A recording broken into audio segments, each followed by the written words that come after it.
Day 71. This they decided to do. The next day they called the Winkies together and bade them goodbye. The Winkies were sorry to have them go, and they had grown so fond of the Tin Woodman that they begged him to stay and rule over them in the yellow land of the West. Finding they were determined to go, the Winkies gave Toto and the lion each a golden collar, and to Dorothy they presented a beautiful bracelet studded with diamonds, and to the Scarecrow they gave a gold-headed walking stick to keep him from stumbling, and to the Tin Woodman they offered a silver oil can, inlaid with gold and set with precious jewels. Every one of the travelers made the Winkies a pretty speech in return, and all shook hands with them until their arms ached. Dorothy went to the witch's cupboard to fill her basket with food for the journey, and there she saw the golden cap. She tried it on her own head and found that it fitted her exactly. She did not know anything about the charm of the golden cap, but she saw that it was pretty, so she made up her mind to wear it and carry her sunbonnet in the basket. Then, being prepared for the journey, they all started for the Emerald City, and the Winkies gave them 3 cheers and many good wishes to carry with them.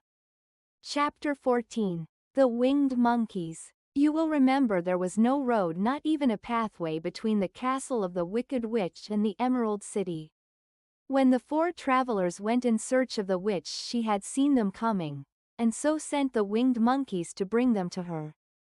It was much harder to find their way back through the big fields of buttercups and yellow daisies than it was being carried. They knew, of course, they must go straight east, toward the rising sun, and they started off in the right way. But at noon, when the sun was over their heads, they did not know which was east and which was west, and that was the reason they were lost in the great fields. They kept on walking, however, and at night the moon came out and shone brightly. So they lay down among the sweet-smelling yellow flowers and slept soundly until morning, all but the Scarecrow and the Tin Woodman.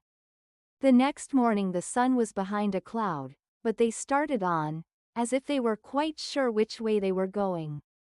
"If we walk far enough," said Dorothy, "I am sure we shall sometime come to some place." But day by day passed away, and they still saw nothing before them but the scarlet fields. The Scarecrow began to grumble a bit. "We have surely lost our way," he said, "and unless we find it again in time to reach the Emerald City, I shall never get my brains." "Nor I my heart," declared the Tin Woodman. "It seems to me I can scarcely wait till I get to Oz, and you must admit this is a very long journey." "You see," said the Cowardly Lion, with a whimper, "I haven't the courage to keep tramping forever, without getting anywhere at all." Then Dorothy lost heart. She sat down on the grass and looked at her companions, and they sat down and looked at her, and Toto found that for the first time in his life, he was too tired to chase a butterfly that flew past his head. So he put out his tongue and panted and looked at Dorothy as if to ask what they should do next.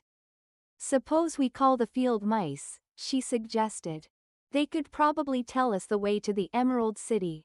"To be sure they could," cried the Scarecrow. "Why didn't we think of that before?"